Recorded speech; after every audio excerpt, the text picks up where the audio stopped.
about to get real. Almost cursed just now. I'm really glad I didn't. What's up, everyone? As always, welcome to Just Ethan. It is Tuesday night, May 19th, 7 p.m. Eastern. As always, we like to give you a chance to come in, get comfortable, say hello. We have an awesome guest today on Just Ethan. So clearly it's not just Ethan. It's Just Ethan and also Tommy, or also Tommy and Ethan. We'll work out a new title. But anyway, please let us know you're here. Say hello and let us know where you're from, as always, so we can shout you out. And there's Jill from Florida. What's up, Jelly Bean? Favorite flavor, incidentally, Tommy, is watermelon. Hey, Mike. Good to see you. Hey, Mike. So we'll just give it a few minutes. This is the part where I act busy, like I'm doing really important stuff. Do you ever have, I noticed, when you're on Zoom calls, do you have a Zoom nod? Like when you're doing something else, but you have to pretend that you're engaged in the conversation. So you're like, oh, definitely. My class, my rest of my semester, my seminar courses for undergrad that I had to take, I would be like doing other work. And then be like, yeah. Like every 15 seconds, there's like a really seem engaged. yeah. Like every 15 or 20 seconds, you got to throw in the no. Let's see here. Hi, Kate in Connecticut. Hi, Genevieve. Love you, girl. We got Barb and Murphy's here. Paul in Vancouver. Hi, Haley. Good to see you. Condolences on your pup Cotton. We're sorry to hear about that. Hey, Thomas. How are you, buddy? I've got your email. Your email is next. I swear, his email is next. I went through a bunch of them today, and so email Thomas. Your email is coming up. Hey, Grace, I got your email. See, I told hilarious. See, I did emails today. I caught up. I'm glad, Grace. Dean and what's up, Dean and Rachel and Phyllis in Oklahoma. Hey, Maya, good to see you. Ivy's here. Oops, hello. You can say Helly. Helly. That may be in some, yeah. In some countries, like Ellie. Lois from Long Island. I like the alliteration there.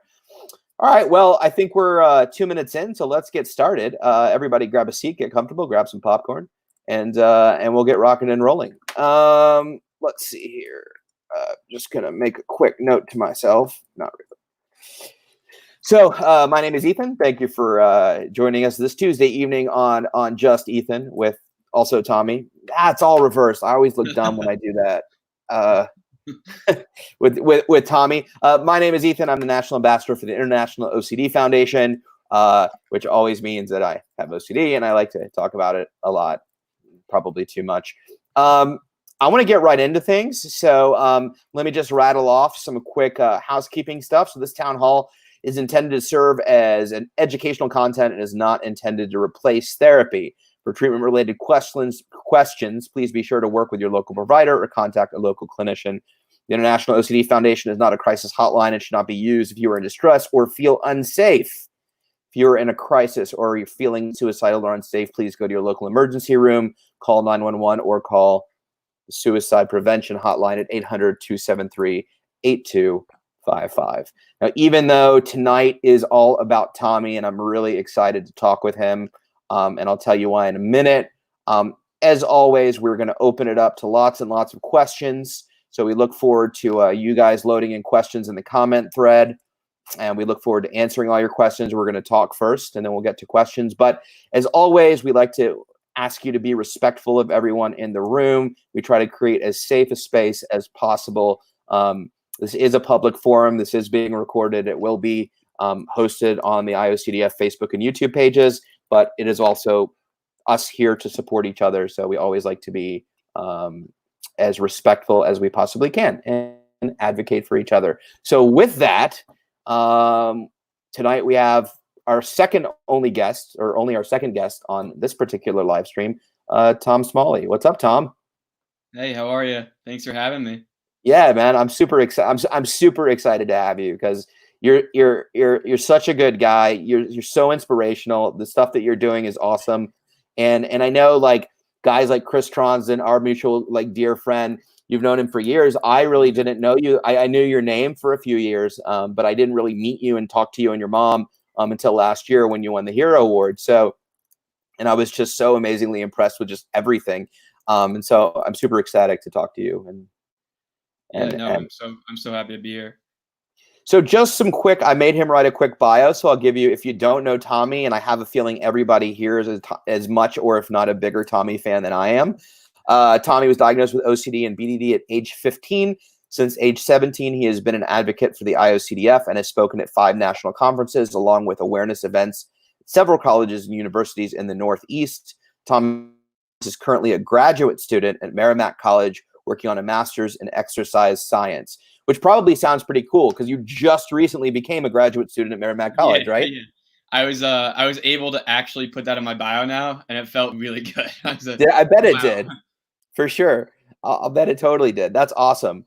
And for anybody that knows Tommy's story, that's such a huge, amazing milestone for you to graduate and now engage in the next phase of your life in exercise science, which is also very exciting because it's a subject I know absolutely nothing about. So science or exercise. So putting those together is really mind-blowing to me. So it's something we can definitely talk about. So go ahead, Tommy. No, I was just saying absolutely. Yeah, for sure. We get into, let's dive right into it. Well, I think there's lots of good stuff to discuss, and I want to open it up to we've already got some questions coming in, so we will definitely Grace, I see your question, and Kate, I see your question for later. We will definitely get to those. Hi, Susan here, and says hi, Ethan and Tommy, Anthony from Toronto. We got lots of cool first time being here. Hi, is it Kiab or Kayab? It's great to meet you. Welcome. So So for those of you that don't know, I mean what I said. I haven't had extensive conversations with Tommy. I really am a massive fan. I'm not just saying that. I wanted him on here because he's such a huge inspiration to so many people and me, and just an amazing example of sort of turning your pain into your purpose. And so, which Liz and I talk about all the time. So honestly, I wanted to learn as much about Tommy as I could from Tommy, along with all of you. I always got Tommy. have to give a shout out to Nick. Wow, a shout out. That was embarrassing. All right. Anyway, a shout out to Nikki. Yeah. Who's now probably laughing. She's in Ireland. I always give her a shout out. I was thinking Nikki and shout, and they didn't go well together, did they? Anyway, glad I could keep this respectful for you, Tommy. So first of all, I want to know the basics. Where are you from? Where did you grow up? What was childhood like? Yeah, so I'm from Fairfield, Connecticut, right by Long Island Sound. I started with growing up playing sports, going to school. You know, there was always something a little bit off. I had some depression as a younger kid. My mom actually today was just talking to me about how I used to say that I want to be right in the head. I want to be normal in the head, because I always felt these intrusive thoughts, and I always felt these different things that I didn't think were necessarily things that other people deal with. And you know, as time went on, as OCD progresses, you know, it attaches to more when situations become more stressful, when things get when things develop a little bit more, it attaches to things you love to do. It attaches to, you know, certain ideas. And I think by the time I was a freshman, I had full blown, you know, OCD. Realized there's something up that I wasn't totally aware of, but knew that there was something, you know, a little bit strange that I needed to get kind of the help for. And dealing with that depression and the anxiety that kind of comes with the OCD. You know, as we know, OCD is not a one-trick pony. It has multiple different aspects to it. And for me, growing up, you know, that was one of the most difficult things, is realizing that, you know, a lot of anxiety and depression is going to come from this OCD. And you know, so I got diagnosed when I was 15, and I was a freshman. It was towards the end of my freshman year. I was pretty much doing compulsions 12 to 14 hours a day. As I'm sure so many of you know, it is something that can really just completely take control of your life.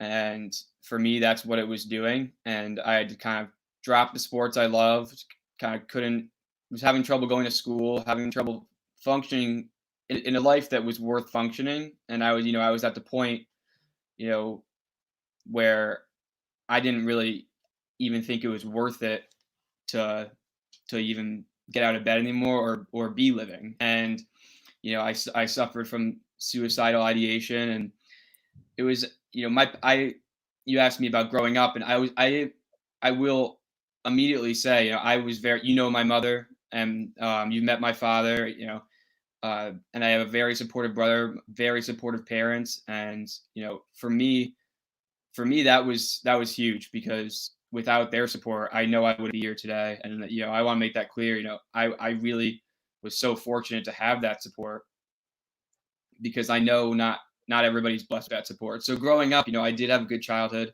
but I always felt a little bit different. And then when I got to my freshman year of high school, I think as I was growing up, more stress comes, and that's when the OCD kind of intensified. How did you? So I relate to so much of that. So like growing up, and I'll talk about pieces of my own experience that I don't necessarily normally talk about, but like Yeah. I totally relate to you. Like growing up, even as a kid, I would see people doing things and think to myself, why can't I do that? Or I don't do that, and start to like make connections that something wasn't necessarily right. But I don't know that I would also connect that something was necessarily wrong. I actually thought that I was just weird or different. Right. Like when did you first start? How old were you when you first started noticing that maybe your thoughts weren't something that you enjoyed or Yeah. liked or started? I think I started noticing when I was in 8th grade going into high school. I think that's when I realized, okay, these thoughts are actually causing me mental and physical pain. And they're causing me absolute, debilitation of my life. And that's when I realized, I'm not just a different thinker, or just a little bit unique. Like, there is something that I need to address that, you know, I know a lot of people kind of want to go in for treatment, and I didn't want to necessarily do the treatment, but I realized I needed help, and I needed help fast, because otherwise, I'm not going to ever get control of my life again. Before it really snowballed, did you think, or did your family think that that's what was up? You were just a little different, quirky, creative. Yeah, I think my mom knew that I suffered from some depression and and had some anxiety. When I was a kid, I did have a 504 plan, which is like a special plan for extra time on tests, that kind of thing. And so I definitely had, you know different tendencies that my mom could. My mom's a pretty intuitive person. She's she's my rock, so I really get how she was able to kind of see it first, but I don't think they necessarily knew that it was OCD, right? I was just talking to my friend the other day. It's crazy how 10 years ago, how much we know now about OCD compared to 10 years ago. And, back then, I feel that there wasn't obviously as much attention on it, so we were kind of having trouble pinpointing it and understanding what it really was until I was a freshman in high school. It's so I was going to touch on that, and it's like it's important to point out because as advocates, we work very hard to make sure that people don't have to suffer as long as we did or wait as long as we did for therapy, or make therapy and treatment more accessible, more affordable, and things like that. But are you 22? Yeah. Okay. So I could tell by your forehead. No, I don't know. It was lucky, yes. So like I'm literally, I have no problem aging myself. I'm a very young, but I'm literally 20 years older than you. I'm 42. And so it's interesting to see, like, even though, the average is 10 years from diagnosis to treatment. And in your Right. case, it was a little quicker than that, but it's very interesting because if you look at my story, I was diagnosed at 14. I didn't get help till I was 30. And it was a 20-year gap. I mean, not from, but you get the idea, is that Right. like in a 20-year age difference, basically, a generation or a generation and a half, we have come some So far. distance, Right, right. and I think it's Absolutely. important to recognize that. Absolutely. Yeah, it's so important to recognize the progress. I think sometimes we get kind of caught up in how far we have to go. And when I even look at, when I was first diagnosed 7 years ago, like, just the amount that I've learned about OCD, and about that I've, become involved in the community, it's incredible how much there is going on, and how much research and how much stigma busting we're doing. For sure. And it's, it's not just easier, I should say, on the sufferer, but the family, obviously, too.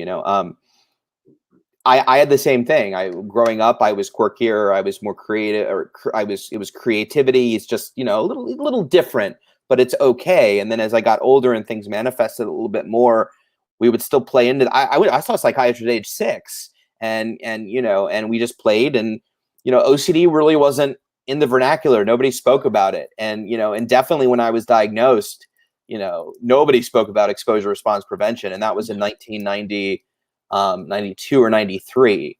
So, Right. so. Well, not to cut you off. No, it's okay. Even when I was diagnosed, I'm thinking back, I landed with my therapist, Amy. She was the third person I saw. My mom at that point was pretty much desperate. She was calling anybody that specialized or said they specialized in CBT and ERP. And, the first 3 people I saw, I went to, and just, obviously you have to click with the therapist and the person that's helping you, but they also just weren't practicing ERP, which we know scientifically proven time and time again is so important, right? For sure. It's so important. And that type of therapy is really what's going to help you. So I think that, even at my time of diagnosis, I didn't get actual ERP therapy for probably 2 years. Yeah, absolutely. And it's awful. And, it's interesting. It's like not only saving your life when you do find that right therapy, but it's, we talk about the years that we lost, but like, my parents were married to my OCD Right. for 17 years. They weren't married to each other. It was just all about, how do we keep Ethan from, how do we keep him together? How do we get him through high school? How do we not enable him, or how do we enable him so he'll just function? Right.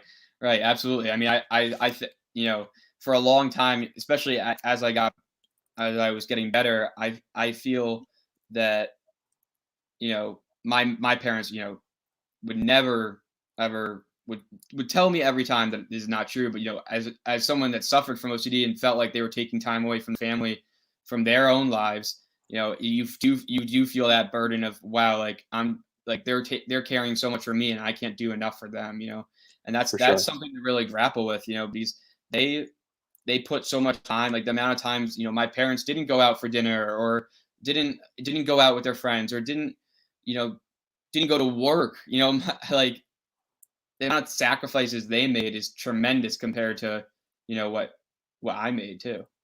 Absolutely. And it's so hard in those moments, because something's not right. You don't want to be acting this way or whatever. And at the same time, the OCD has such a grip that, you feel like you can't help it. And so there's this horrible duality of like, I don't want to make my parents suffer or go through this. And at the same time, I don't know how to not do what I'm doing. So I totally relate to that. Do you mind going into a little bit about like some of what your obsessions and compulsions were at that time in the high school, freshman year, all that? So a lot of mine were violent, intrusive. So, or I wouldn't say necessarily, it wasn't like me slipping and hurting someone, but it was more, I would go to school and I'd be panicking that my family was going to get in a car crash, or, my brother was at University of Michigan at the time. I was panicking that he was going to get murdered when he was at University of Michigan, or, my mother would die in a car accident on her way home from work. Those were really, or my dad on the train would get in an accident. Those were like the first ones that I can really remember that were so pressing and so debilitating that I couldn't, I really couldn't function. And I mean, as it's gone on, as OCD does, I'm a pretty spiritual person, Christian, and, it attacked my religion. I had scrupulosity for a while, and I was able to overcome that. And then it kind of transitioned to, academics and perfectionism. And then it also transitioned to karma OCDs and moral OCD. Like am I a good person? Does the universe want to punish me? That kind of stuff. So I mean, it's been kind of all over the place. But each thought is I definitely have just right OCD, and I've had that my whole life. So my number was 14 for a while, and then it was 28, multiple of 14, and then it shifted to 5s, and then 25. So I would have to, my behaviors in response to my obsessions were repetitive behaviors, picking things up, putting things down, whatever, touching an object, typing, writing. I had to pretty much reteach myself how to type and write. And, you know, I still, to this day, you know, I'm going to be honest, I still play typing games. Some of my exposures that I still do today are around typing, because I know that's just a skill I'm going to need the rest of my life, and I can't have OCD taking that away. So just a lot of different things that always centered around a just right feeling. And when I would be able to stop doing the compulsion was the just right feeling, but it had to land on 25 as well. So it had to be just right feeling and 25. And that was just excruciating, because you're like, oh, I got to 25, let's go. And then it's like, I didn't have the just right thought. And then you're circling back to 25. Again. 25 again. So, you know, as I said before, it was 12 to 14 hours a day. That leaves you 10 hours, 12 hours to, you know, I wanted to be social. That was gone. Yeah, for sure. You know, school, I mean, school was non-existent. I was failing out of school. My grades were, you know, in the crapper. It was done. And I really thought that was, you know, I didn't ever think I was going to be one of those kids that would fail out of school. And here I was facing it right head on. I relate to so much of what you're in trouble. I relate to so much of what you're saying. My earliest thoughts were parents dying. I was afraid to go to sleepovers, kids' houses, camp, anything, because I thought they would die while I was there and I would never see them again. You know, so I relate to so much of that. I dropped out of my sophomore year of high school, you know, and thought I was done. So yeah, and I think, you know, OCD, like I said before, just attaches to things you love, and, you know, my family's so important to me, and I think that's why it attacked that immediately. For sure. I think, you know, making that transition to high school, I was, you know, not seeing my family as much. I was in school, and then, you know, now I'm worried about them, and now I'm worried about what their ongoing throughout the day, and, you know, it's impossible to even concentrate in a class at that point. Sure, absolutely. We have some really good questions, so I'm going to actually speed up just a little bit because I want to make sure we get to all of them. So, what was treatment like for you initially? I wouldn't say I was reluctant. You know, I've met a lot of people that, you know, don't want to go to treatment and don't want to participate, and it's not that I was, oh, let's go to treatment and face our anxiety head on and sit with ultimate discomfort. But it was more of you know, because we know how excruciating, you know, when I tell people I go to therapy, people think it's, you know, I'm sitting on a couch, like, just crying about my feelings. It's literally ERP, sitting with discomfort and ultimate anxiety. You know, people that have OCD understand that intense feeling that we have during that therapy, and it is excruciating. And for me to start realizing that every time I went to Amy's office, that's the feeling I was going to have, I think that kind of made me a little reluctant at first, but realizing that, you know, I had goals that I was told that if I do this, I could have a functional life, and I could maybe do things that I thought were possible before my OCD debilitated me. I think that, you know, that's what kept pushing me to go to the therapy and the ERP, especially because realizing that, you know, after a while you realize it does help. That's huge, and that's one of the things that I use to this day is remembering the choices that I make directly in regards to my OCD directly affect the outcome of my future. It's not choosing to compulse, choosing to not insert something that I love or something that's important to me. So I have a question for you that that I hear a lot in teenagers, and that I probably, had I come across therapy at the time, and maybe it was the severity of your OCD. But I know when I was in high school, like I really struggled to function. I was really, but I was well enough to get by, but I was miserable, and we still had to accommodate the crap out of everything. Like, what? So I hear a lot from teenagers. I hear like, well, I've still got time. Like I don't feel great, but I don't feel miserable. Like, what was it about your situation that really made you dive headfirst into this and not see it like I'm young, I'll figure it out, I'll worry about it later? What made you want to tackle it now? Was it just how sick you were? Yeah, I think it really was a combination of a few things, and it's a really good point because I think people kind of put it off sometimes because they think that it's not really actually taking that much time from their life. But then, you know, I come from an area, Fairfield County, where all the students around me were going to college, were moving on with their life and being able to play sports and being able to be social, and that was so isolating for me, realizing that I wasn't going anywhere on weekends. I wasn't doing the things I wanted to do, and that definitely pushed me to keep going to therapy. And then on top of that, I had such a good support system. And I really looked up to my older brother Sean, and he was at University of Michigan, and just realizing that he was at college and that I could be there someday. And I think the short term goals kind of turned into long term goals, and I realized that that was so important, and that the therapy really would help me with that. And then also definitely just how sick I was. I'll never forget one. There was one, and I get choked up talking about it. It was actually there was one day when I went to school, and I would take a certain route in the hallways.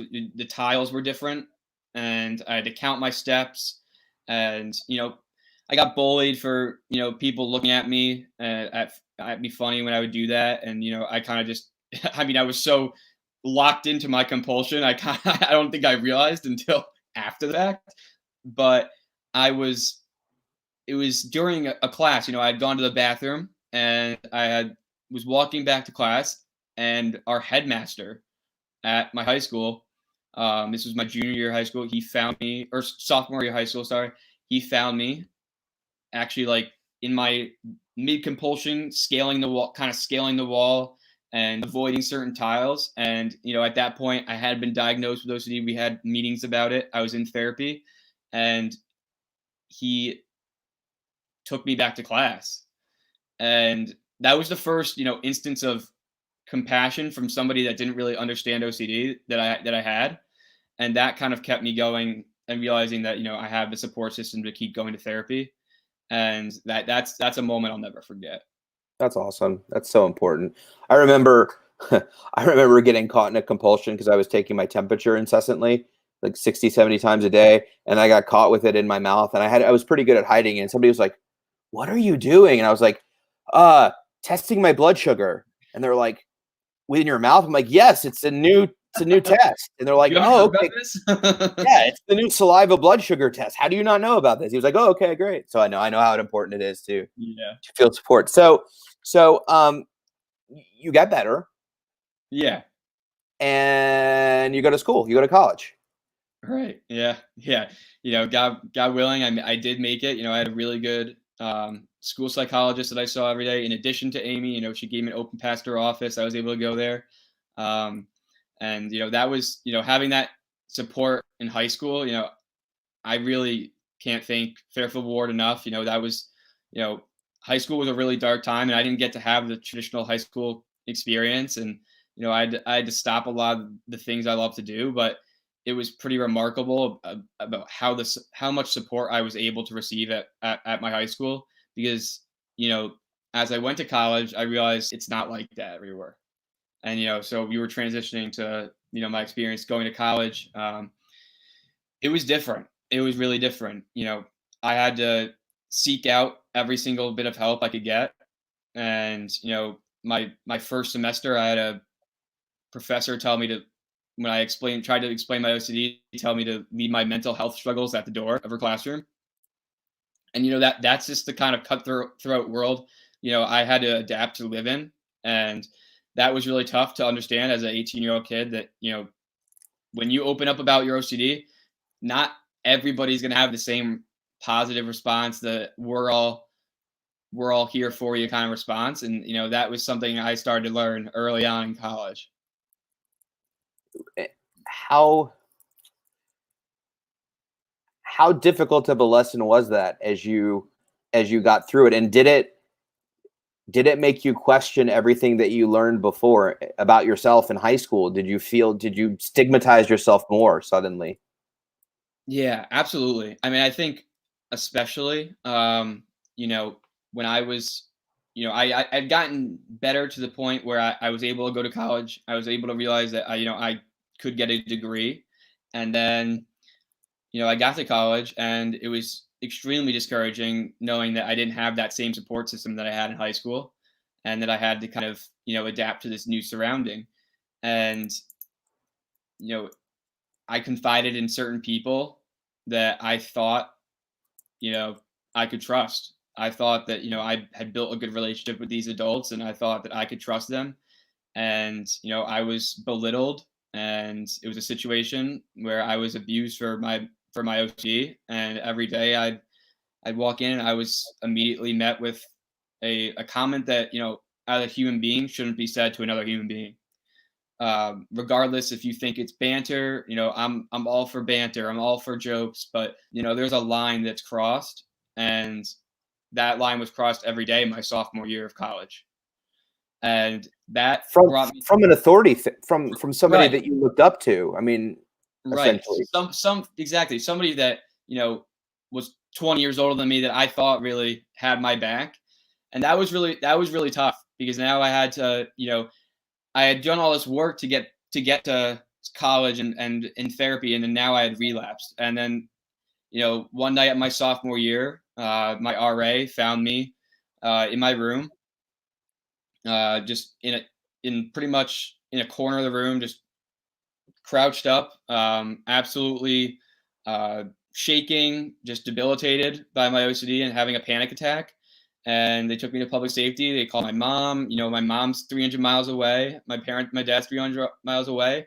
They're worried about me. So that was a really tough situation. And it was at that point where I realized, I was falling back into a relapse.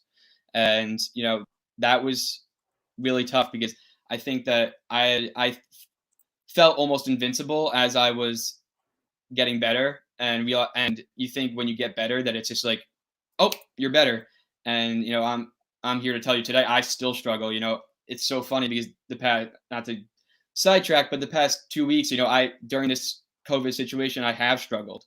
And I was talking, I have made a really good community group of friends from the national conference and from the IOCDF. And I was chatting with them yesterday. I said, I'm going on this Just Ethan, and am I a fraud for telling people, about my recovery when in fact I am not recovered technically? I think that I always put a lot of pressure on myself to be, here's Tom Smalley, recovery OCD, no slip ups. And the fact is I do have slip ups. And, that's something that I've kind of during this quarantine situation realized that, what makes us good advocates is that we're transparent in what we're feeling and what we're dealing with. And that's something that I think I kind of got away from earlier this year, is kind of putting that pressure on myself to always be at my best, and realizing that it's okay to have bad days. Dude, I still do all of that. If I could rename this fraudulent Ethan, I would have. This COVID stuff, I've had ups and downs. I was just having this conversation with a friend of mine about that. I can't tell you the amount of times that I felt like I shouldn't go on camera, or I shouldn't speak, or I shouldn't go do any of these things. Who am I to say any of this stuff right now when I'm struggling and making choices for myself that, I'm saying, oh, don't do this, don't do that. So I relate to that wholeheartedly, and it's still really hard for me. I think it's going to be a lifelong struggle. Right. And yeah, and that's I think what I've learned, especially this year, is it's chronic, right? What we deal with is something that we're going to have to deal with, and I've kind of gone back to the roots of ERP with the anxiety hierarchy. I was talking to my therapist last week, and she was like, wow, we're really going back to the basics. And I said, I have to, because, now I'm going to grad school. I'm working with student athletes at Tufts, and I want to be at my best. I want to be able to, do what I want to do with my career. And I can't let, those obsessive thoughts and awful intrusive thoughts that took me down my freshman year take me down, as a graduate student. That just can't happen. And, I think luckily now I'm in a place where, I realize how much ERP helps. So I know I'll attack it, but it's an ongoing process. Yeah, we still have to grant ourselves grace and compassion when we do struggle or we do slip up. And that's so hard, especially as you take on advocate roles.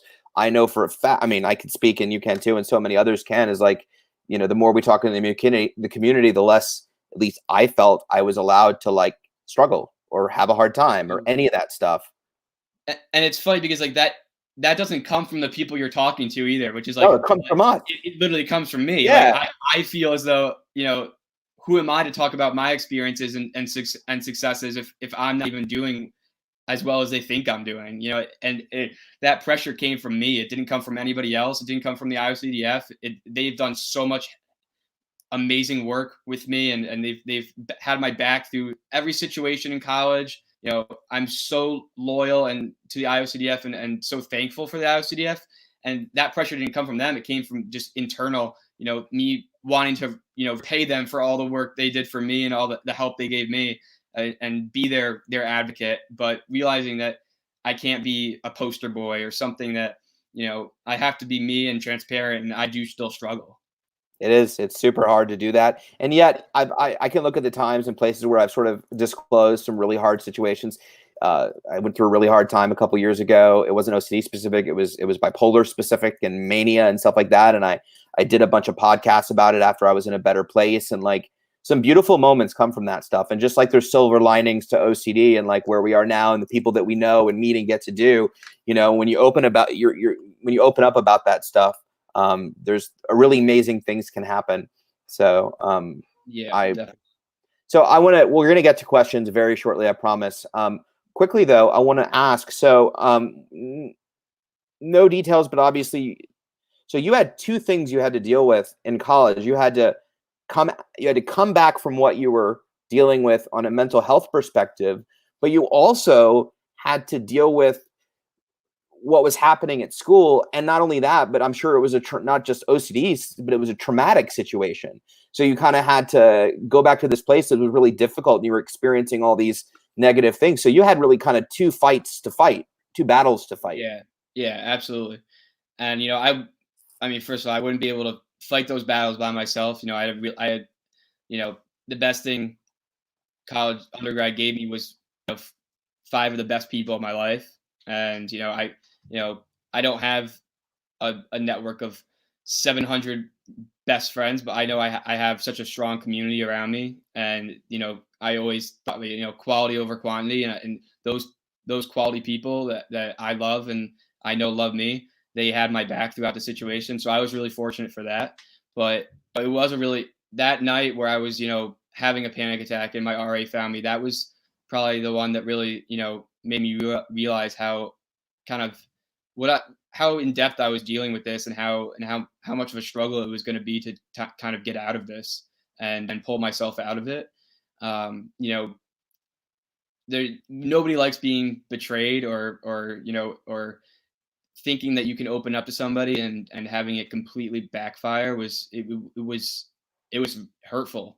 And, then once I, stuck up for myself, then I'm called a millennial, I'm called soft, I'm called weak. But no, I'm sticking up for myself, and I'm sticking up for things I believe in. If you don't stand for anything, then you're going to fall for anything, so I stand for, I'm going to break the stigma of mental health. If that means, I put my identity at a place where people know me as a whistleblower, then, so be it. That's I stuck up for, people that deal with mental health, and I stuck up for things that people need to realize need more attention and need to be talked about in a better context. And for lack of better words. Did you go back to therapy too at that time? Yeah, so I did. I was throughout college, you know, I was doing teletherapy with Amy. I've never left Amy since that actually started. She's been my therapist for 7 years now, which is Yeah, I've been pretty with cool. mine for 9. I'm stuck with her. Yeah, She's yeah. yeah. I'm like, sorry, you're not getting rid of me. Like, Nah. like if I move like far away, I'm just gonna teletherapy. Sorry. Because you know I made that connection with her, and it's such a deep connection. You know, when you start doing ERP and she sees that struggle, and you know you're vulnerable. You know, that's a connection that you can't really just have with anybody, and it just makes you definitely feel more comfortable during therapy too. So I did go back to therapy during you know the whole situation, and I don't think I was out of therapy at that point, even Sure. going into the situation, but I started going a lot more frequently, Sure. and then luckily I got thrust into a spotlight, um, and something that I wasn't prepared for, and I wasn't expecting, and I had to kind of deal with the consequences of you know my decision to speak up and stick up for myself, and you know that was as much as it seems like I had the courage to stick up for myself. It was hard to receive the negative backlash from people, you know, all over the internet, and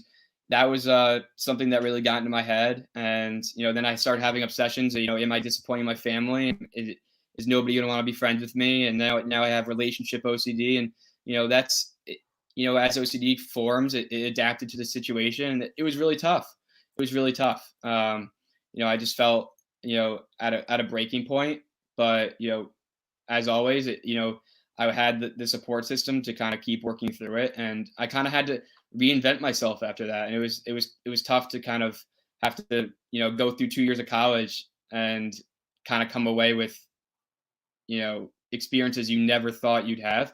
But then again, I wouldn't change them for the world. You know, those are experiences that shaped me, and it helped me kind of grow as obviously grow as a person, but also you know help my advocacy efforts. And I was able to make a difference that you know not many people are able to make. And you know, sticking up for myself, I do it sticking up for myself and for other people. I do it over and over again, and I have no regrets about it. But you know, what I learned during that situation was that you know, as an advocate, I'm not going to have positive feedback all the time, right? It's just you know, my feeling was you know I could affect 100 people, or I can change one person's life with my story, and that's one more person that understands OCD or gets to relate to me and feel like they're not alone. And if that means that I get 500 nasty tweets at me, then so be it, because I helped that one person that now feels like they're not alone, like that now feels like they're part of the community. Then so be it. I'll take all those tweets on. Dude, I mean, you're so inspiring, and I think that the amount of strength that you have is it's amazing. And I say that because I think that it's and there's a few people that I've seen this in the community. I think it's one thing to advocate when you're better.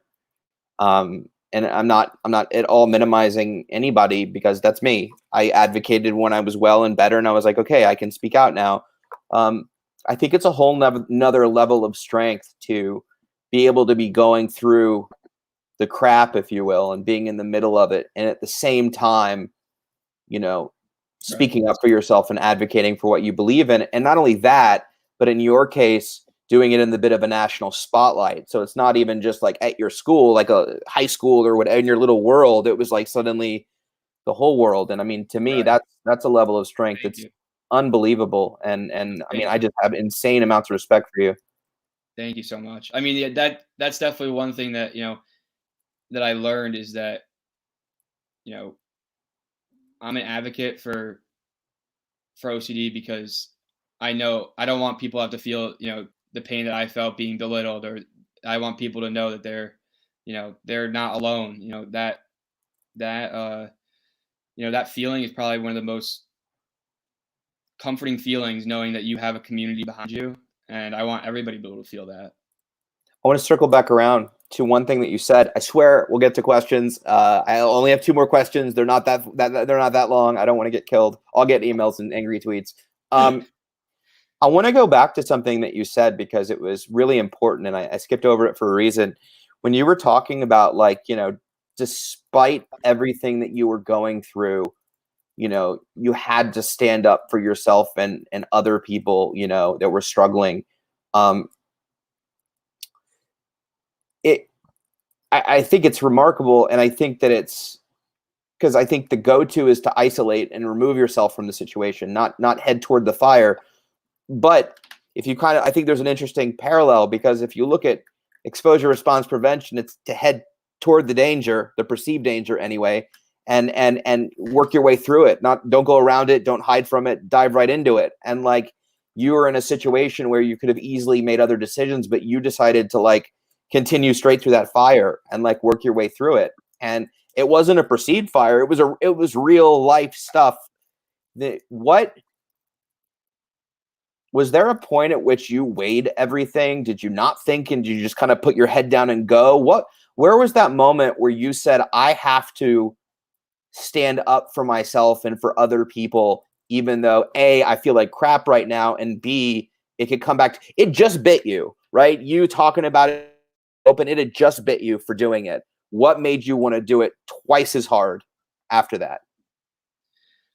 I think it was the fact that the people that I thought I trusted, maybe there was a little spite. Maybe it was, I started having a little chip on my shoulder. I think, now these people that I thought I trusted, they came back and called me, names that people should be called, and stigma, and absolutely just destroyed me about my mental illness, and something that, I can't help, and that I am trying to deal with, and something that I confided in them. I think I had a chip on my shoulder because they betrayed me, and it was a feeling of, I'm going to show them that, I'm going to stand up for myself. I'm going to stand up for the community, and I'm going to show them, I'm going to educate them first and foremost, right? They might not like that education, but I'm going to give it to them. I'm going to give them that education. And, you can lead a horse to water, but you can't force it to drink. They didn't drink, and that's their choice, and that's okay. Innocent ignorance. They don't want to learn. That's fine. But I'm gonna put that information out there, and I'm gonna go in full force, because at this point, what do I have to lose, right? They've absolutely degraded me for years. Then what's the point of of being an advocate if I can't stand up for the community? It was big. It was at that point, it was bigger than myself. It was bigger than my feelings are hurt. Mommy, my feelings hurt. It was more, no, like now you're coming at me, but also you're coming at all of my friends that I met at the national conference. Now you're coming at people that deal with other mental disorders. Now you're crossing a line that can't be crossed. And that's what that chip on my shoulder, and them kind of doubting me and thinking that I wouldn't push back. I think that was the main thing. They didn't think I would ever push back. They thought I was a coward. They thought I was weak because of my mental illness, and they didn't think that I would push back. And that chip on my shoulder led me to push back and gave the confidence I needed to go at them, and not in a respectful way, in educating them. You get to me. I don't, man, I just like, it's a heart of a lion. It really is. I don't know. I don't know that I have a lot of words. I just have, and I don't know that I can express, and everybody that knows me knows I typically have a lot of words. But, just that kind of fight, and that kind of, it's just a whole different level. And it's, I said it, I think I said it to you when you won the Hero Award, but it's like, you've trailblazed, you've carved a path and made space and made room for other people in your situation to feel safe to speak out. And you've put people, without slandering, without shaming, you've put those people in positions of power to really second guess how they treat, in your case, athletes or student athletes. But in any position of power, they have to really second guess, and make some strong decisions, because you've set a precedent, and so, man, just, you're awesome. Thank you so much. Yeah, for sure. So last question that we're gonna get. So what are you doing now? What did you graduate with? I'm sure you have some degree. Where are you going? What are you doing? What do you dream of doing? And yeah, go from there. Yeah. So I graduated from Clown College this past week. Just kidding. Juggle. I graduated with a bachelor's in arts, psychology. So I got my psych degree, my undergrad. But one thing the situation in college did do for me was point me to one of my biggest mentors, Coach Ian Farrell. He was the strength coach that took me under his wing when I was going through all this, and then that prompted me to realizing I wanted to be a college strength coach and help student athletes. And it's just an interesting platform I have now, because now I'm going into go to get my graduate degree at Merrimack College in exercise science, and then I'm also going to be a graduate fellow strength coach at Tufts University. I'm really grateful for Coach Kopsko and this amazing opportunity. But I'm going to be able to have the chance to work with student athletes and start my career, and realizing that they're people that deal with similar things. And I think one thing that's always helped me with being a strength coach is being able to relate to people and being real. And I think that's it's so funny how my advocacy and my career kind of intertwine in that sense, and that I'll be able to my population that I'll be working with is student athletes, but they go through so much on a daily basis that I'm hoping they can really relate to me and see me for who I am. And I'm not going to hide anything from them. I'm going to be truthful upfront about stuff, and be honest about things, so that they are able to work hard and recognize that I care about them. So I'm really excited. That's what I'm up to. Obviously, it was a tough end of the year, but everybody's in the same boat, and I'm just trying to make the most of what we can with Mental Health Awareness Month, and just kind of trying to stay busy. But I leave for Boston in August, so I start grad school in. Well, definitely not the way you intended to graduate school, but for sure, I want to make I'll make an observation, and then we're going to turn it over to questions, which is, I think it's ironic that you want to be a strength coach, because I think that you're a personal strength coach to most of the OCD community and mental health community. And I mean that seriously. Like, if you need coaching on internal strength and mental strength, I think that you can turn to you and your story and everything that you've been through. And so it's kind of ironic in a really cool way that your career as a physical strength coach, because all of that strength comes from like your heart, bro. So yeah, for sure. Strength doesn't come from physical. One of my mentor, Ian, he told me this: strength doesn't come from physical capacity; it comes from an indomitable will. That's like a quote that I'll always live by. The strength is in you, and it's not just based off physical ability. It's all about how bad you want to be, where you see yourself. For sure. And I know that, man, in my darkest days, strength in myself that I never knew I had. Like, I just didn't know it was down there, and it was. And I think that it's in these times that you find that strength, and you're like, I had no idea this was down there, but then you just feel like, what can I do with this? So all right, I think that's enough. But Tommy, first of all, thank you for being so candid and sharing everything. Absolutely. Thank you so much for having me. Yeah, you're not done yet. We have another 40 minutes. I'm going to get to some questions here. So Grace Menier at 7:05 p.m. Hey, Grace, we're going to have to get through these. Sorry we made you wait. Yeah, I know. It's 7:05, so she's already out to dinner, or anyway. In regards to having OCD and as a college athlete, how do you balance disclosing your OCD struggles with coaches versus not disclosing, i.e. finding the right time, situation to disclose? Should I even disclose? I'll give Jess a second to find that question at 7:05. But Tom, what are your thoughts on disclosing? It's a really good question. Obviously, it kind of backfired for me when I first disclosed it, and I had to go through a situation where it just didn't end well for me, as that I opened up about it and thought that I could trust people, and they didn't actually treat me the way I deserve to be treated, right? They crossed a line. But I think an important thing is to just, if you trust somebody, then I still, to this day, I still will disclose my OCD and tell somebody if I trust them, even with what I went through, and even with being belittled about my mental illness. Like, I still think if I'm confident that I've gotten to know somebody, I'm still going to disclose it, because that is a big part of me. That it's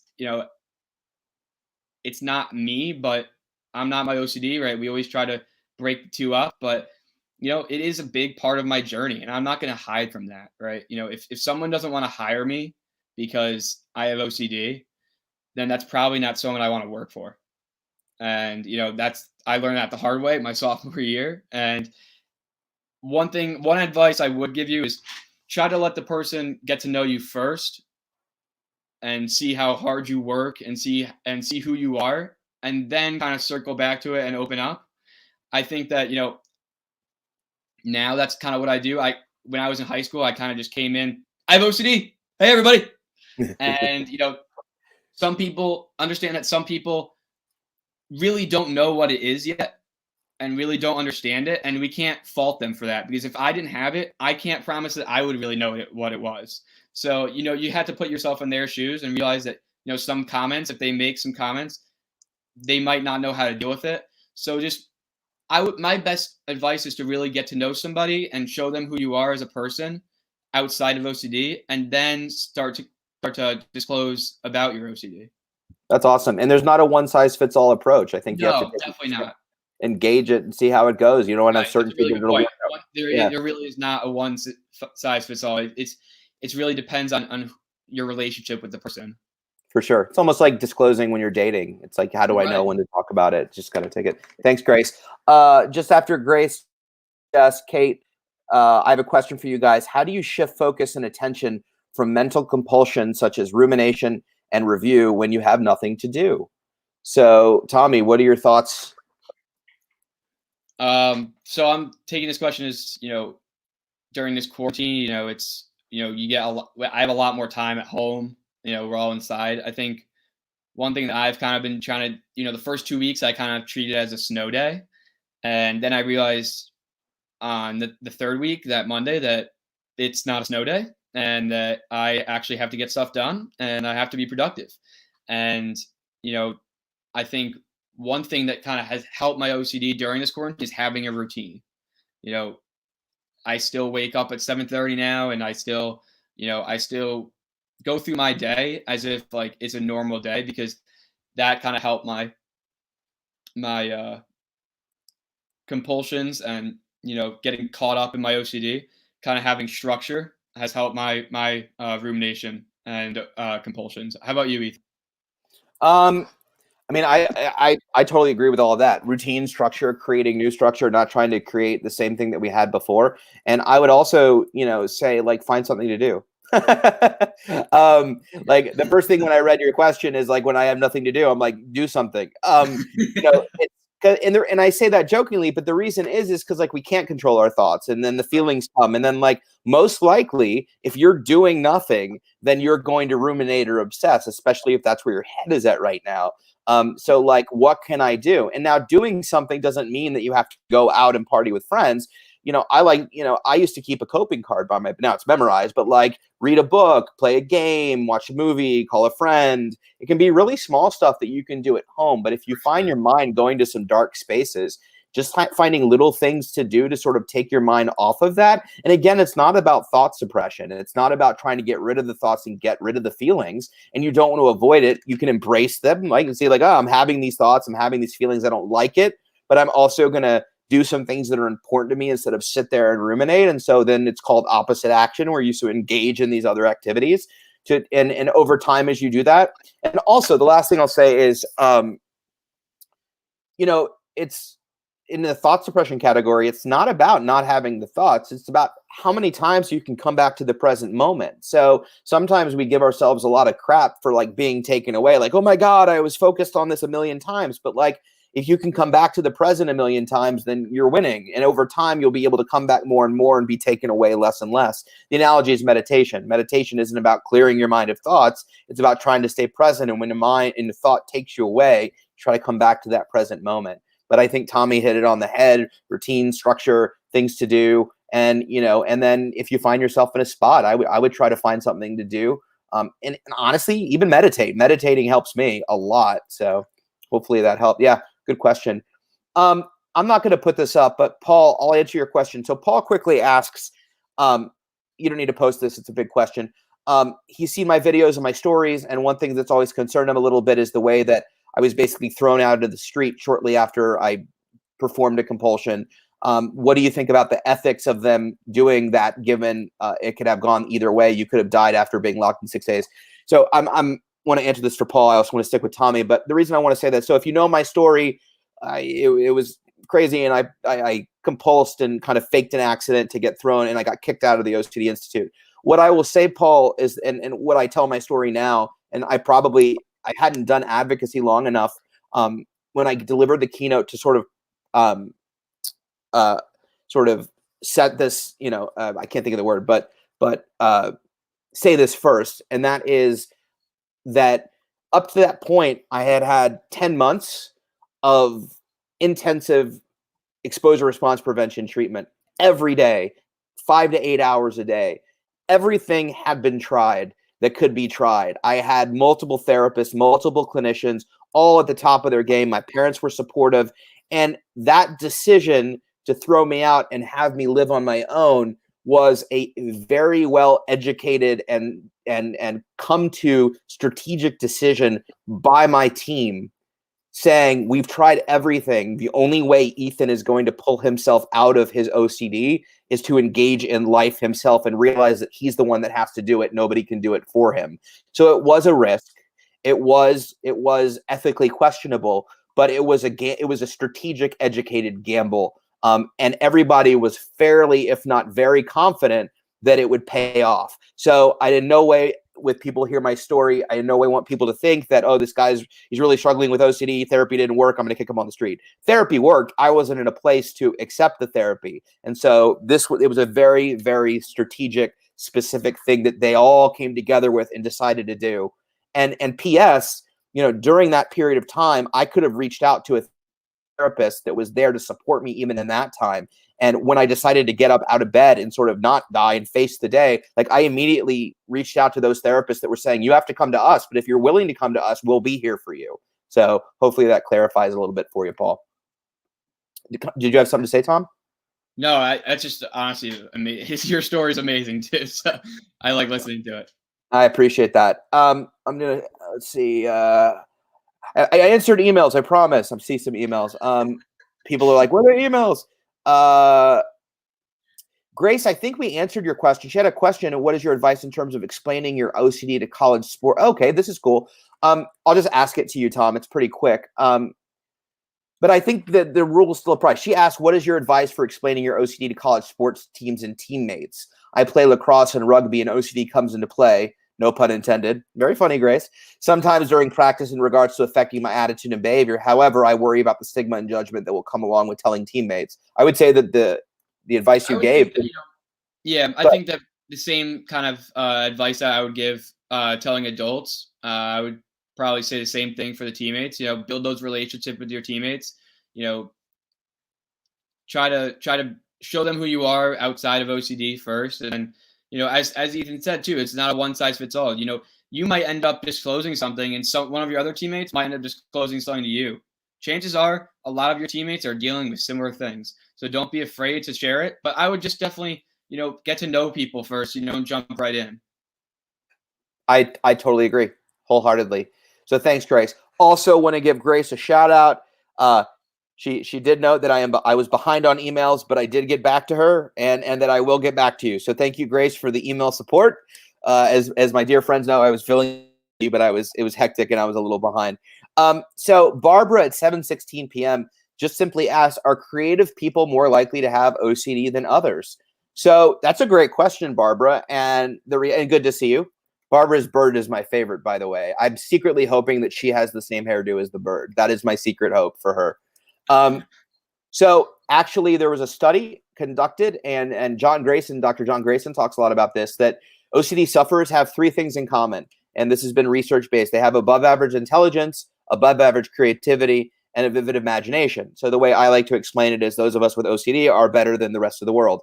But so the answer to your question is yes. However, there's a curse to that gift, and I think that I've never met an OCD, and I haven't asked Tommy this, but I'm sure he can attest. I've never met someone with OCD that wasn't brilliant and smart and funny and creative and compassionate and had amazing things going for them. And and the OCD was getting in the way. That's just true with everybody I've ever met. And I think that's also our OCD uses our own weapons against us. It uses our brain. So our brain is our tool, our power, but it's also, it uses our same brain to fight ourselves. And so, for as creative as we can be, our OCD can be equally as creative and shift and go all over the place. What are your thoughts, Tommy? Yeah, I mean, I think definitely everybody I've met in the community has such a bright future, and OCD had halted that because it debilitated them, and they always have so much going for them. I mean, I couldn't agree more, honestly. I think that everybody I've met, literally every single person I've met at the conference has always lit up the room, and always has so much to offer.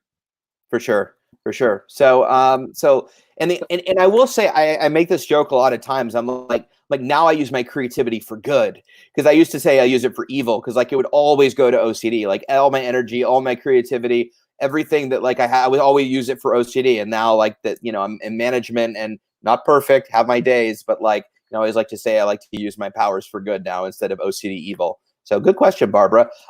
Debbie Christopher has a statement at 7:21. It isn't a question, but Tommy, I'd like you to address it because I think this is important. We don't hear this much.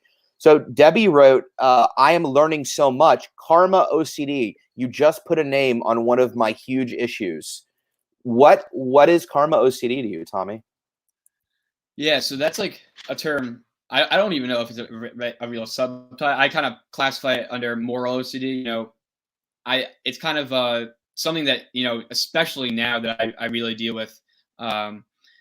Something good happens in my life, something that I enjoy, or something positive, and I immediately after that can't celebrate the thing that's positive because I have the irrational, intrusive thought of the universe punishing me because I don't deserve that good thing, and I need the bad karma is coming my way because it needs to even it out.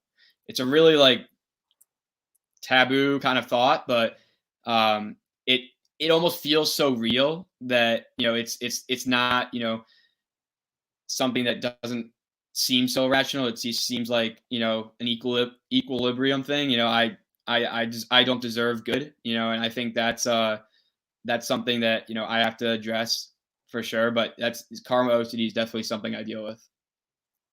Yeah, I'd actually never heard it until you said it. So it was super. I was glad that Debbie, because I registered to like to ask you about it. And there's a lot of layers there. I mean, there's moral scrupulosity layers, there's magical thinking layers, there's symmetry layers, there's yin and yang, there's spirituality layers. There's a lot of stuff going on there.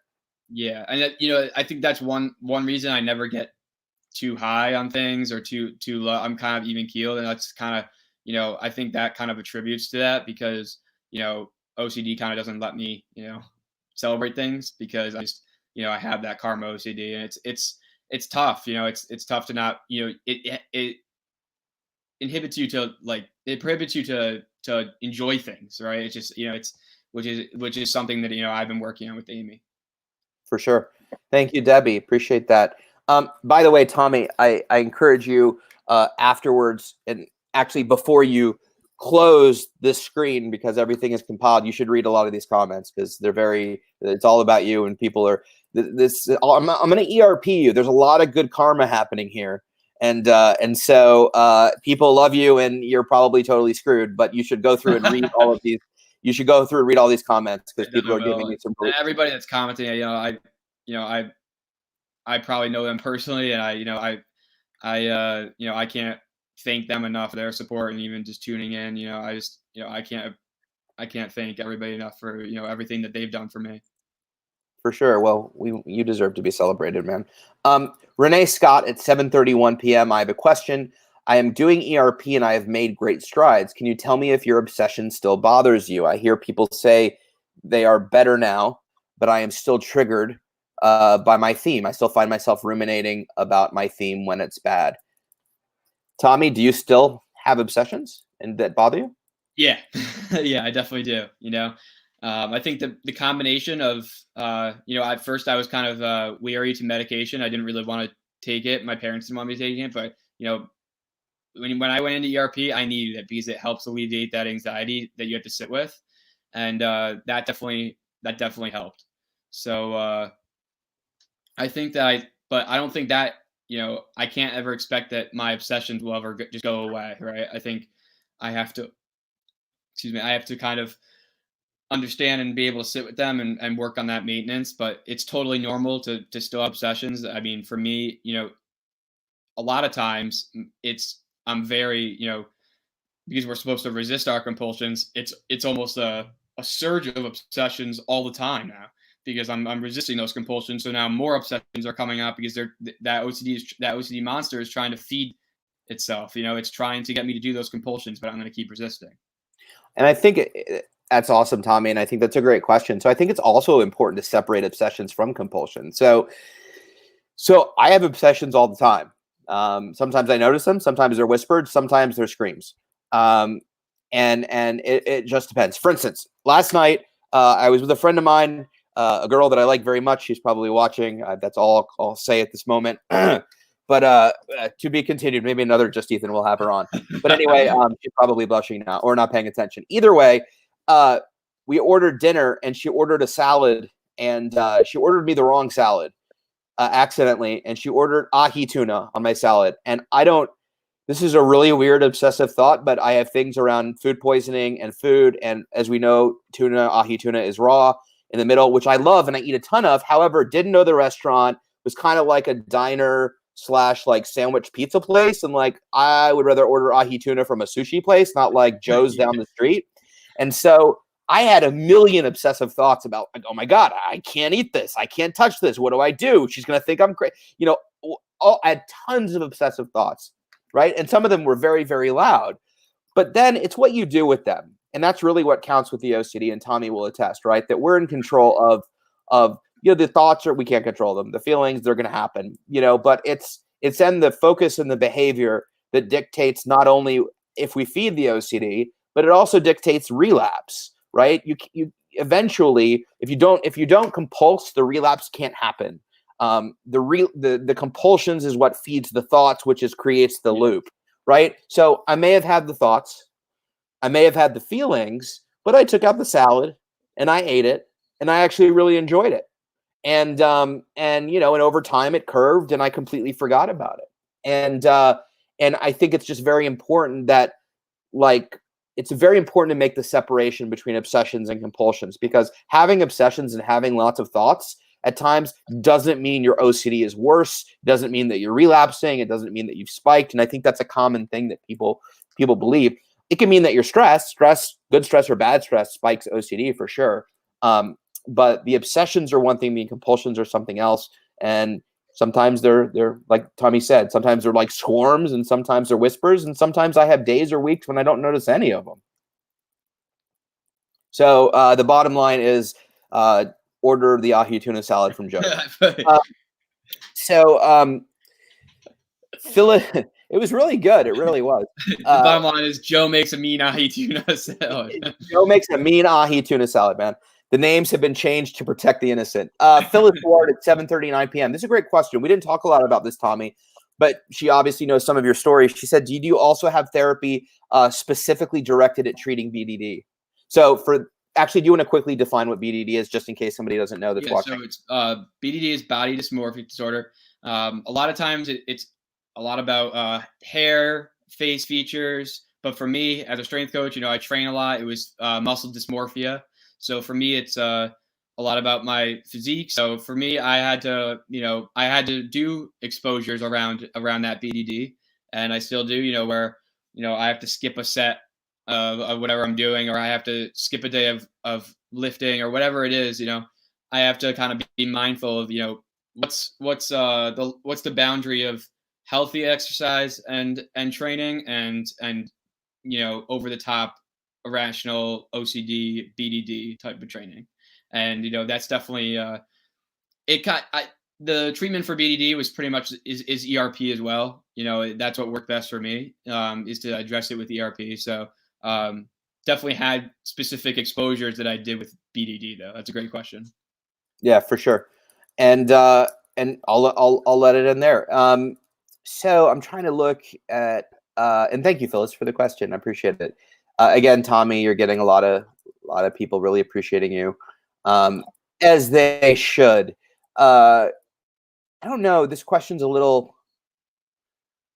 You're not going to answer the first part. I do think it's worth. you kind of explained it. So at 7:44 p.m., PK asks, can you describe the comments made by the academic in college that you can't do? But what impact that did that have on your ability to trust and confide in others about your OCD? You touched on that a bit. I think the second question is more important here. So we can say that they were awful, and as you said, nothing that one human should say to another. Right. Yeah. Just to leave it there, but yeah, I mean, it definitely impacted my ability to trust and confide. I mean, luckily when I realized that, those people had, turned their back on me and had, you know, belittled me about my OCD, I also had confided in some really great friends. And luckily, at the same time, they had my back. And I realized that, not everybody I confide in is going to be a positive reaction, but there will be positive reactions. And that group of friends, it was a positive reaction. So I was able to kind of, they kind of cancel each other out and realize that, these were my true friends, and they were able to, they were able to understand and maybe they didn't quite get it, but they at least tried and supported me, and that definitely had a bigger impact on my ability to trust and confide than the negative experience.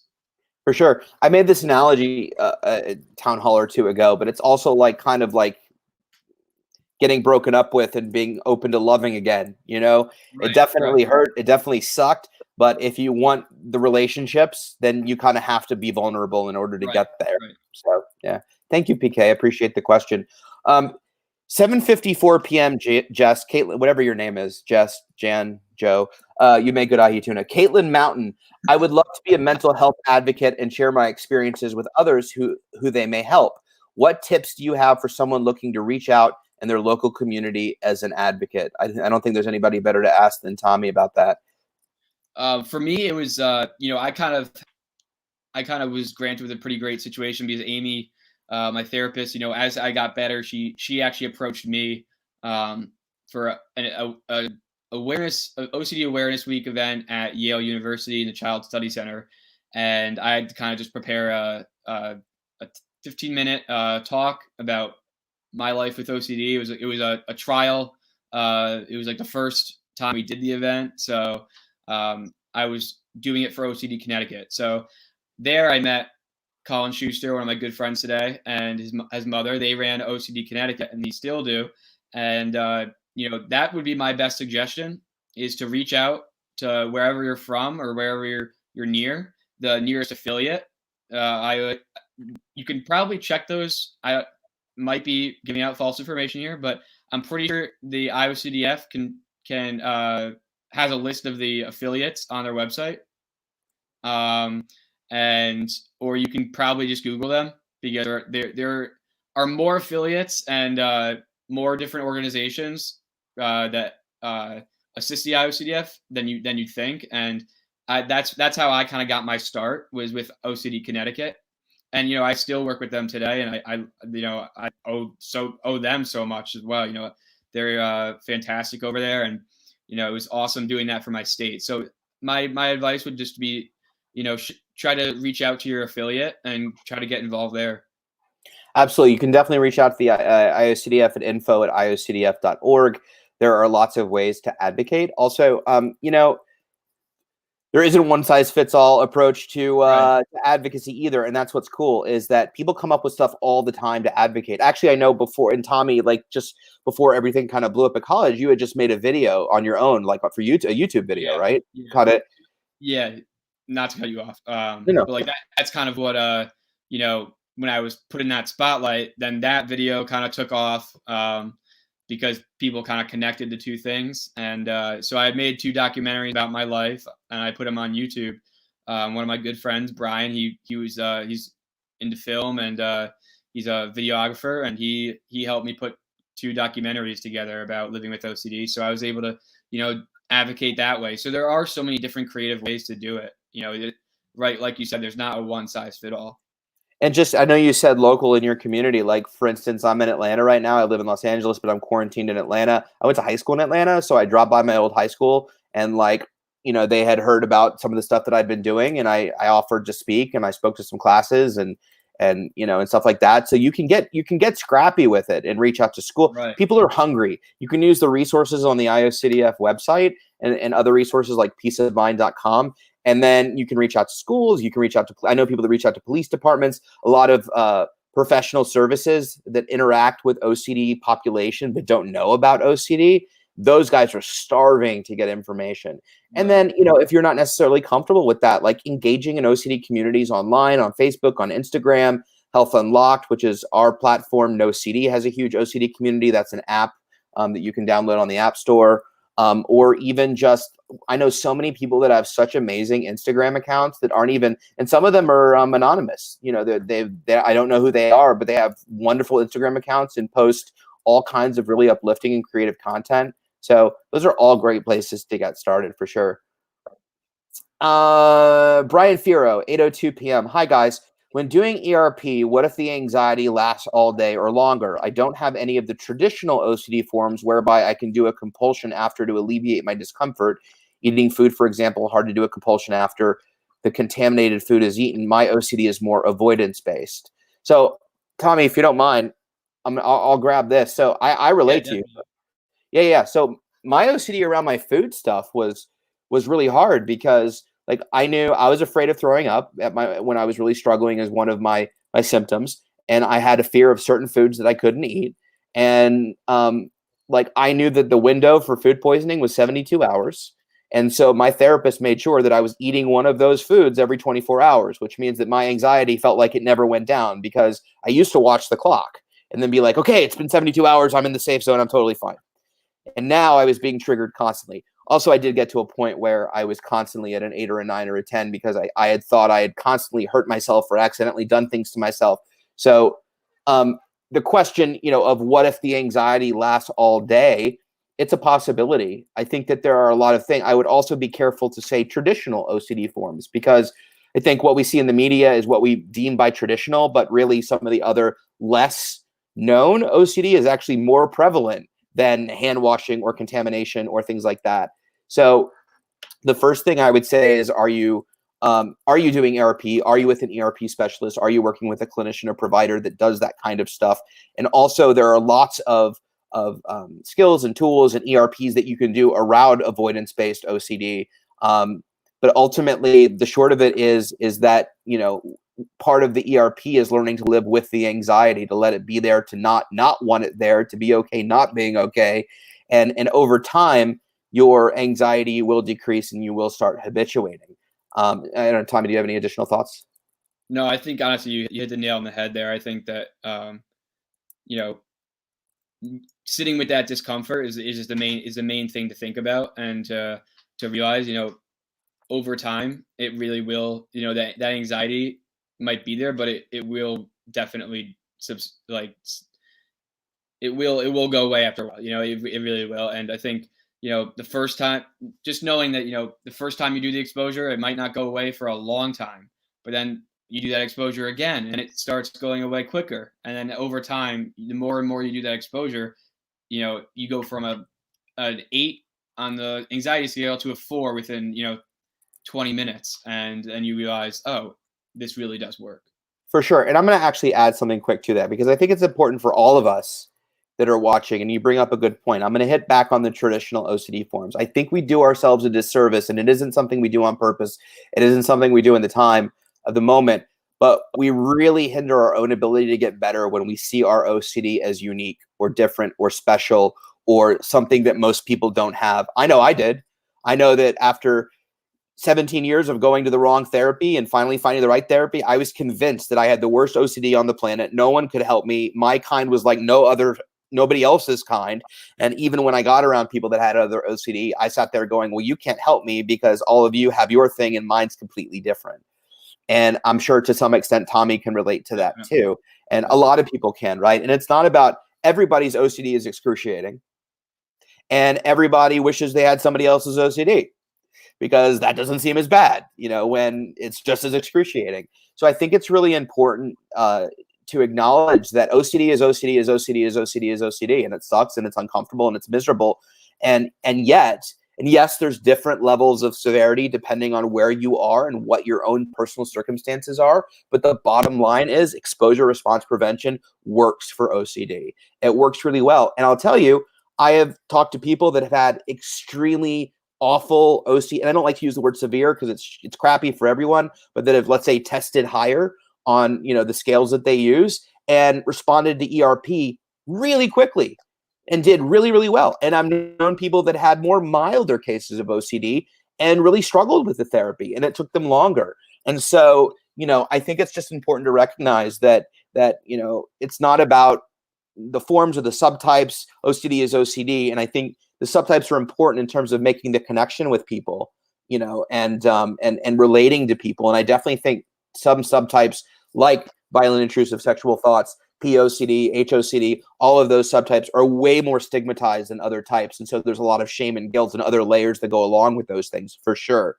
But I think we want to be careful to say that we have like sort of a different kind of OCD, because I think that hurts ourselves. So I'm not calling you out in any way, Brian. I'm only saying that I think it's important to recognize. I don't know, Tommy, if you have any additional thoughts on that. No, I mean, I think I definitely think you, I agree wholeheartedly with everything you said. I appreciate that. Are you willing to disagree with something I said on my own street? No, I'm kidding. No. I think we're going to end it. I think we've got 4 minutes left. And I think we did pretty good getting to a lot of the questions. I just okay. We have to end with a woman that you may know, Tommy. She asks a question at 8:10 p.m. Her name is Carrie. Her last name is the same as yours, Smalley.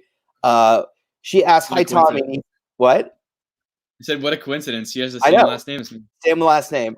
8:10 p.m. Jess, Carrie Smalley. Hi, Tommy and Ethan. Other parents often ask, what do I do to support you, Tommy, that doesn't enable or reassure you when you are in the middle of doing a compulsion? Great question, because we have a lot of families out there that really struggle with this. Sure. So what does mom do? Oh, that's Tommy's mom, by the way, in case. First off, by the picture. In her profile picture. Well, sister by the picture. It's your older sister. Yeah, seriously. Sure. Yeah. I think, my mom went through a lot of trial and error. She'll tell you herself, she sacrificed so much, and so did my dad and my brother.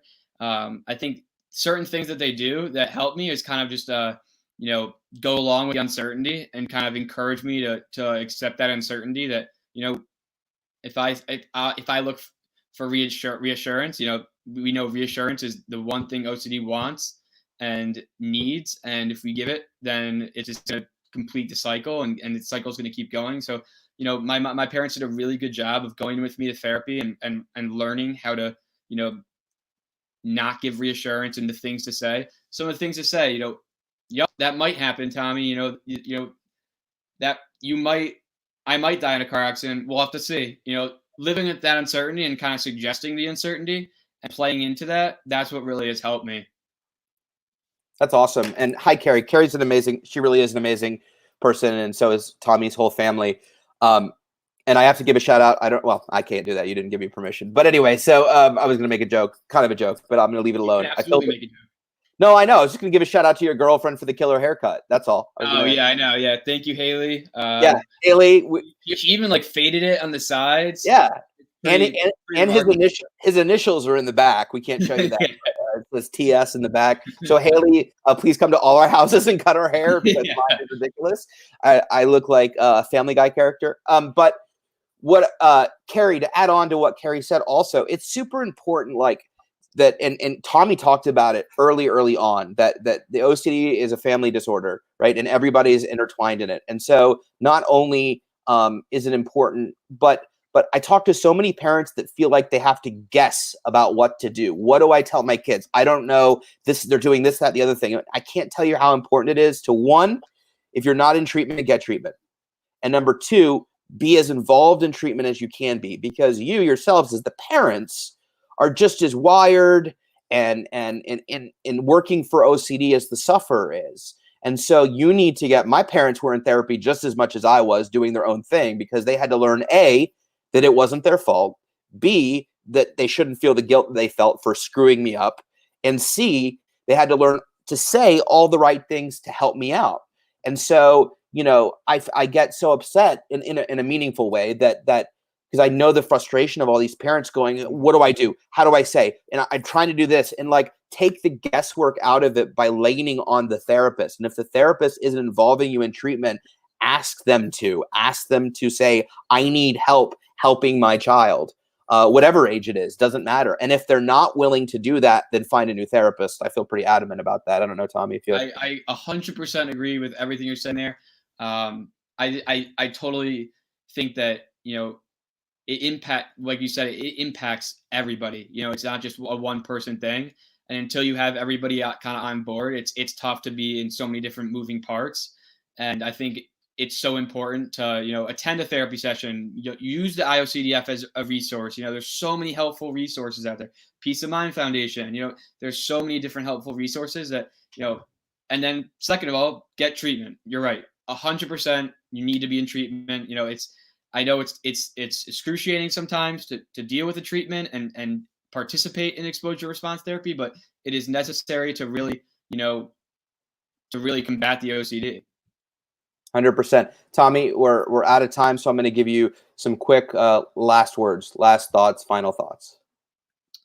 I just want to first off thank my family for being there for me through all of it. Thank you, Ethan, for having me. You've done such an incredible job with being a national ambassador and growing the IOCDF and busting down that door of stigma. It's incredible to see the work you do, and then also the board of directors and President Susan Boas. These are people that are so close and dear to my heart. And then also, Chris Tronson, the IOCDF is just a community to me that I couldn't be here literally without. And I owe them so much. I feel the same. Shout out to Haley for my haircut. Shout out to Haley for the haircut. Haley, we all need you. But no, I feel the exact same way. And the last shout out you should give is to yourself, Tommy, because at the end of the day, and I had a hard time accepting this, you had a lot of support around you, but you're the one who made the choices and the decisions to change your own life. And that's huge. So for all of you watching, I want to thank my friend, my better friend now, Tommy. Thank you so much for coming on. It was a really, really awesome session. Just some quick housekeeping before we wrap up. On May 20th, which is tomorrow, at 7 p.m., we're going to be doing Using ACT Skills to Cope During COVID. This is volume 1. We're doing 2 volumes, which means 2 panels. If you don't know acceptance commitment therapy, it really changed my life. It's really incredible. And you don't need a mental illness to benefit from it. It's one of those things that's just phenomenal and teach you to live for your values. So you won't want to miss that. On Thursday, May 21st at 3:30 p.m. Central Time, Re-engage social life and work environments with Liz Mackingvale and myself. And then next Saturday, nope, there's one other thing. Oh, the time is wrong. This is my fault. Don't listen to me. Pay attention to me. On May 23rd, Saturday at 2 p.m., our town hall is going to be for teens. And we actually have a couple teens joining us. So we're really excited. It's a teens, for teens, by teens. So if you've got family, if you've got teenagers, you'll definitely want to tune into that. As always, I want to thank behind the scenes, the master of, she's the master of something. But Jess, thank you so much for doing your magic behind the scenes. If you haven't already, and you're on Facebook or Twitter or YouTube and you want to be notified during all our town halls, please subscribe and follow on Facebook, Instagram, YouTube, and Twitter. And also go ahead. If you want to reach me at Real T Smalls on Instagram and Twitter, I'll answer questions that you have if we didn't get to them.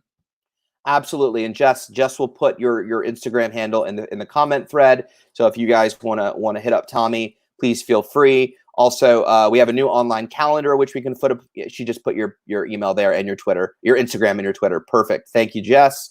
Also, we have a new calendar online. So if you want to check out all the schedule for live streams, you can check out the calendar. Last but not least, you can always email the foundation at info@iocdf.org. And you can always email me at justethan@iocdf.org. As Grace can attest, I'm almost to all the emails. So now's the time to get in your emails because I'm almost caught up. Thomas, I've got you. You're next up. Anyway, thank you for tuning in, for spending your Tuesday night with us. Have a wonderful day. Stay safe, stay vigilant, feel the feels. Don't let OCD off the hook.